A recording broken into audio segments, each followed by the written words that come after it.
Continuando na nossa aula, nós vamos ver aqui que a Bíblia é um livro compreensível.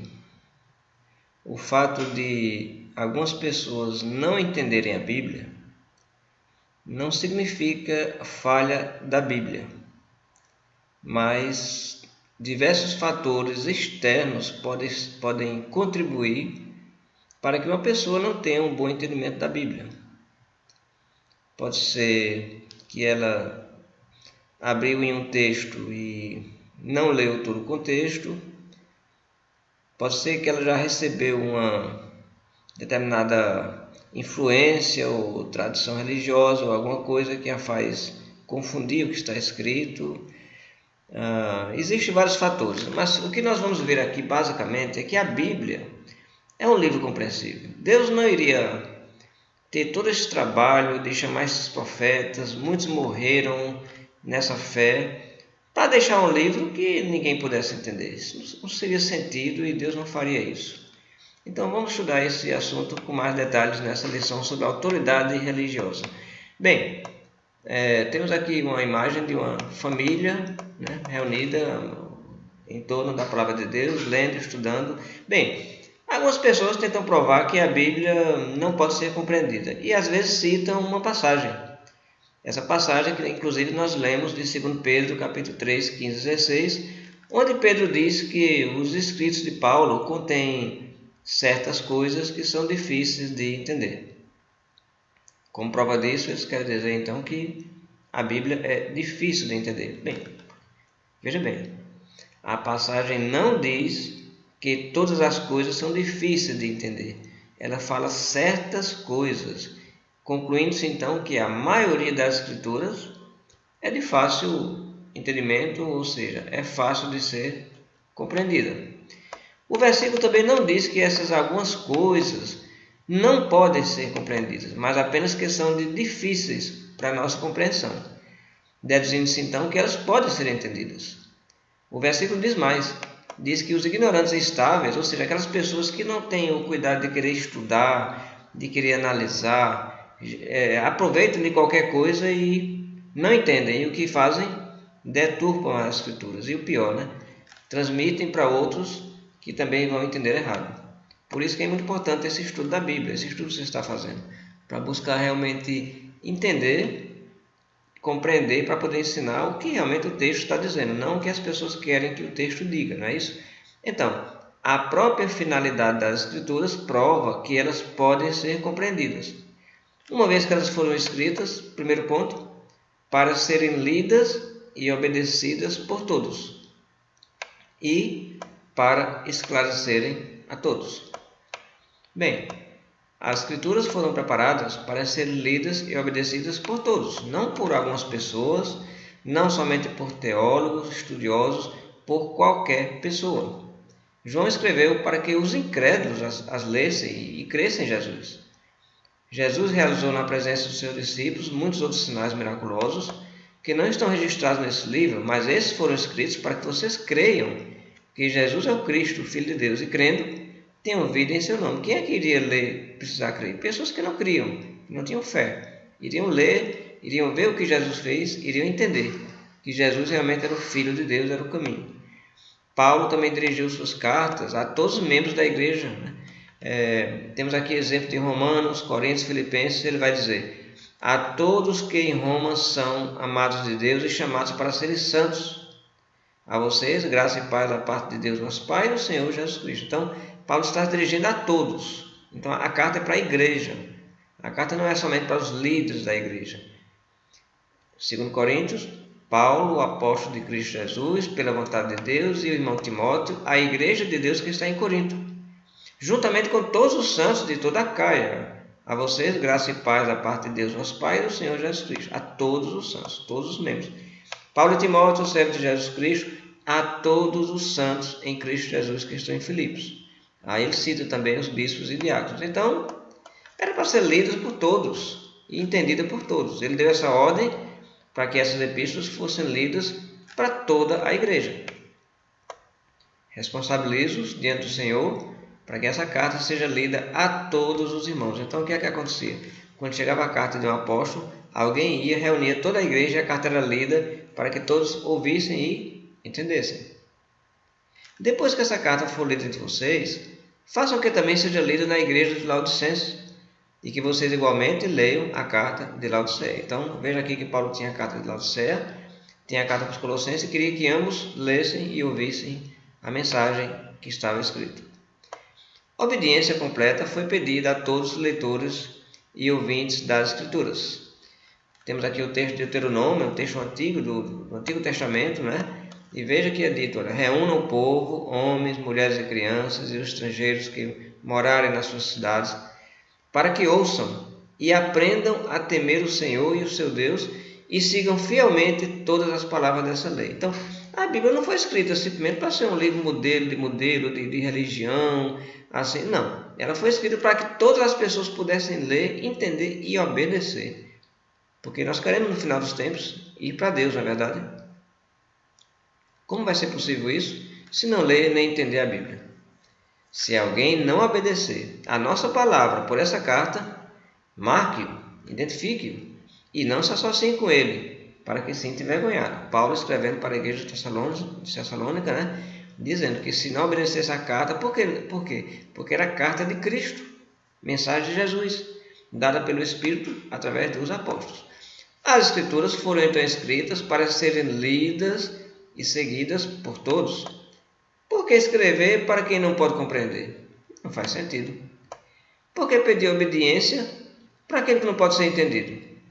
Deus com certeza não pede o impossível, portanto, todos podem entender as Escrituras, quer seja alfabetizado, quer seja analfabeto, quer seja um doutor formado, quer seja uma pessoa que não frequentou a escola, uma dona de casa, um engenheiro, um estudante, homem, mulher, todos podem entender as Escrituras. É só ter o coração aberto, boa vontade, buscar um ensino que realmente seja seguro dentro das Escrituras, que não venha contaminado com temperos de religiões, de doutrinas humanas, de tradições, mas que possa ser ensinado exatamente o que diz a palavra de Deus, né?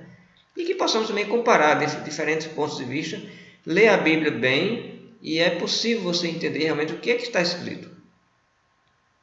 As Escrituras foram escritas para esclarecerem a todos e não para confundir.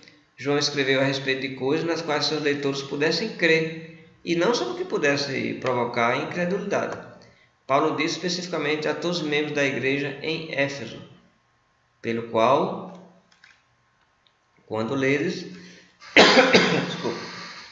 podeis compreender o meu discernimento no mistério de Cristo. Então veja que Paulo diz, pelo qual quando ledes, podeis compreender. Então aqueles irmãos da igreja de Éfeso, quando lessem, eles iam poder entender o que Paulo estava dizendo. Então, como é natural, a Bíblia foi escrita para esclarecer os ensinamentos verbais, ou seja, os apóstolos tinham falado muitas coisas para os irmãos, mas para confirmar tudo o que eles tinham dito, para que não houvesse dúvida, foi a mensagem feita também por escrito a diversas igrejas. E assim se compôs então o nosso Novo Testamento e se completou a mensagem de Deus em toda a Bíblia Sagrada. Por exemplo, Lucas escreveu seu Evangelho para que o leitor tivesse certeza das coisas que lhe fossem ensinadas verbalmente. Eu mesmo investiguei tudo cuidadosamente, desde o começo, e decidi escrever-te um relato ordenado ao excelentíssimo Teófilo, para que tenhas a certeza das coisas que te foram ensinadas. Lucas 1, 3 e 4. Os habitantes da cidade de Berea, aqui basicamente judeus que Paulo visitou, Paulo chegou pregando a eles sobre Jesus, e eles eram judeus, eles tinham as escrituras antigas. O que é que eles fizeram? Leram o que estava escrito para ver se a palavra de Paulo era verdadeira. Atos capítulo 17, versículo 1. Paulo gostou disso, Paulo elogiou os bereanos, chamou eles de nobres, atitude nobre que eu e você devemos tomar, examinar as escrituras. Eu estou dando esse ensino aqui, eu estou citando passagens, a gente cita versículos. O que é que você deve fazer? A mesma coisa que eles fizeram. Você tem uma Bíblia aí com você? Pegue a sua Bíblia. Veja o versículo que estamos comentando. Leia antes, leia depois, para ter certeza de que realmente o ensino que está sendo transmitido está de acordo com o que está escrito. Veja aqui o exemplo dos bereanos. Os bereanos eram mais nobres do que os tessalonicenses. Paulo compara eles com os de Tessalônica. Eles eram mais nobres. Mas por quê? Pois receberam a mensagem com grande interesse. examinando todos os dias as Escrituras para ver se tudo era assim mesmo. Então era isso que eles faziam, examinavam para ver se aquilo que Paulo estava dizendo realmente era conforme estava escrito. Paulo escreveu para explicar o que havia ensinado verbalmente sobre a apostasia na igreja, ou seja, ele faz uma profecia sobre divisões que iam ocorrer na igreja. E ele vai dizer, este se opõe, ele fala de alguém aqui, repare, esse se opõe e se exalta acima de tudo que se chama Deus ou é objeto de adoração, a ponto de se assentar no santuário de Deus, proclamando que ele mesmo é Deus. Não se lembram de que, quando eu ainda estava com vocês, costumava lhes falar essas coisas? Então, nota que Paulo está dando um ensino específico de algo que ele já tinha falado para os Tessalonicenses. Como então você vê, a palavra escrita era bem mais fácil de entender do que o ensino oral, porque os irmãos poderiam conferir o que estava escrito. Hoje, você pode conferir o que está escrito. As Escrituras afirmam, então, vigorosamente, que elas esclarecem em lugar de confundir e podem ser entendidas por todos. Uma vez que são compreensíveis, todos têm a oportunidade de aprender toda a vontade de Cristo. A Bíblia, claro, é uma autoridade completa e suficiente, mas aí vem aquela questão, né? Então, por que muitas pessoas não entendem a Bíblia? Por que muitas pessoas não entendem a Bíblia? Por que a Bíblia não é bem compreendida por algumas pessoas? Bem, vamos ver aqui algumas razões. Em primeiro lugar, muita gente não entende a Bíblia por causa de atitudes erradas, impróprias que ela toma em relação à Bíblia e dificulta o entendimento. Então, elas já chegam à Bíblia de maneira errada. E aí, o que começa errado, dá errado. Alguns não amam a verdade. Já pensou nisso? Tem pessoas que não querem saber da verdade. Elas querem que aquilo que elas acreditam seja verdade de todo jeito. Ele fará uso de todas as formas de engano, da injustiça para os que estão perecendo, porquanto rejeitaram o amor à verdade que os poderia salvar. Veja aí, Paulo falando de pessoas que tinham rejeitado o amor à verdade. Então, por essa razão, Deus lhes manda um poder sedutor, a fim de que creiam na mentira. Então, você quer a mentira, Deus então permite e entrega para você o que você quer, a mentira. Mas aqueles que amam e buscam a verdade, encontrarão a verdade. Como Jesus diz, conhecereis a verdade e a verdade vos libertará. Tem outros que resistem às verdades contidas na Bíblia, né? Paulo aqui na carta a Timóteo cita exemplos na época de Moisés, Janes e Jambres, que se opuseram a Moisés. Esses também, ele falando agora desses da época, também resistem à verdade. A mente deles é depravada, são reprovados na fé. Se alguém decidir fazer a vontade de Deus, descobrirá se o meu ensino vem de Deus ou se falo por mim mesmo. Jesus aqui coloca a prova. Se alguém quiser fazer a vontade de Deus, vai descobrir. Então, se você quer fazer a vontade de Deus, você vai ter a certeza que o ensino que está na Bíblia, que vem de Jesus, que é a verdade. Tem pessoas que manipulam as passagens difíceis, fazendo com que ensine coisas que passagens mais fáceis não mostram se é verdade. Foi o que Pedro disse. Ignorantes e instáveis torcem, deturpam e fazem com a demais escritura. Qual o resultado? A destruição deles. Bem, são vários motivos. Algumas pessoas não entendem a Bíblia, elas não sabem a diferença que existe entre os dois testamentos. Nós estudamos isso na lição passada, e que não estamos mais sob a lei do Velho Testamento. As passagens que nós estudamos, eu repeti aqui, caso você queira depois conferir, Jeremias 31, que Deus faria a nova aliança, Hebreus capítulo 8, capítulo 9, Colossenses capítulo 2, mostrando todas essas passagens, como nós já estudamos, né? Não as coloquei aqui, mas nós lembramos que nós não estamos mais sujeitos ao sistema da lei do Velho Testamento, né? Cristo nos libertou. Então tem pessoas que não entendem isso. Então elas acham que o Velho Testamento ainda está valendo para hoje. Então vai ser difícil entender a Bíblia assim. Algumas pessoas não reúnem todas as evidências de um determinado assunto antes de chegar a uma conclusão. E isso, claro, precisa do estudo da passagem, no seu contexto, na sua colocação histórica, em que época isso foi escrito, né? Além das passagens paralelas referentes ao assunto. Ou seja, o que são passagens paralelas? São outras passagens da Bíblia que falam também daquele mesmo assunto, certo? Então, você lê um assunto no texto, você vai pensar, será que tem outra passagem que também fala sobre isso, que possa esclarecer mais esse assunto? Provavelmente que sim. Então aí vale a pesquisa. A palavra de Deus foi entregue para que a gente não seja preguiçoso. Busque estudar, busque compreender. Não simplesmente ouvir e dizer, é isso mesmo. Às vezes não é. Um exemplo aqui. A grande comissão de Jesus Cristo. O que é a grande comissão? É o grande mandamento. Lembra o grande mandamento que Jesus deu aos seus discípulos para pregar o evangelho a todas as criaturas? Sabia que esse texto se encontra em 3 passagens na Bíblia, no evangelho de Mateus, Marcos e Lucas? Então, para a gente saber realmente como a mensagem do evangelho deve ser pregada e obedecida, eu não vou pegar no texto só, eu vou reunir as 3 passagens. E é o que fizemos aqui, reparem. Temos aqui as 3 passagens. Primeiramente, em Mateus, Jesus diz, toda a autoridade me foi dada no céu e na terra, e vai dizer para eles fazerem o quê? Discípulos de todas as nações. De que maneira eles iriam fazer discípulos? Batizando-os. Batizando em nome do Pai, do Filho e do Espírito Santo, ensinando a obedecer a tudo que ele tinha ordenado, e ele disse que estaria com eles até o fim dos tempos. Mateus 28. Marcos vai dizer também que é para batizar, mas tem que ser aquelas pessoas que crescem. Veja, disse-lhes, vão pelo mundo todo e pregam o evangelho a todas as pessoas. Quem crê e for batizado será salvo. Mas, claro, quem não crê será condenado. Esses 2 textos de Marcos e Mateus são momentos que Jesus dirigiu aos apóstolos, falando a eles antes de subir aos céus. Ele já havia ressuscitado.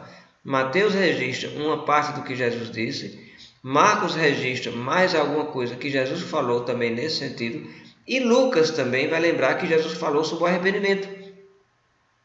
E disse-lhes, ele lhes disse, está escrito que o Cristo haveria de sofrer e ressuscitar dos mortos no 3º dia, em que em seu nome seria pregado o arrependimento para perdão dos pecados a todas as nações, começando de Jerusalém. Eles seriam testemunhas. Repara um detalhe.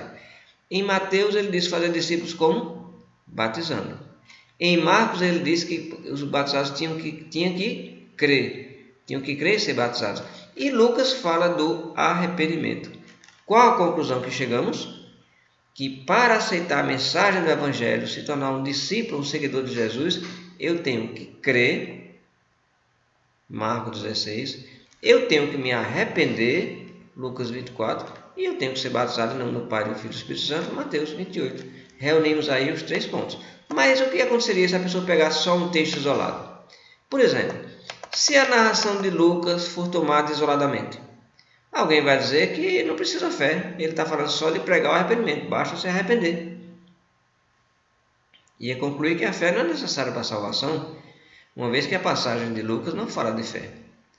E Marcos, se eu pegar só o texto de Marcos, for tomado isoladamente, eu vou dizer que não precisa se arrepender, porque ele diz, quem crê e for batizado, ele não fala de arrependimento, então não precisa se arrepender. Se você está fazendo as suas coisas erradas, continue, mas tenha fé em Jesus e seja batizado. Isso não faz sentido, né?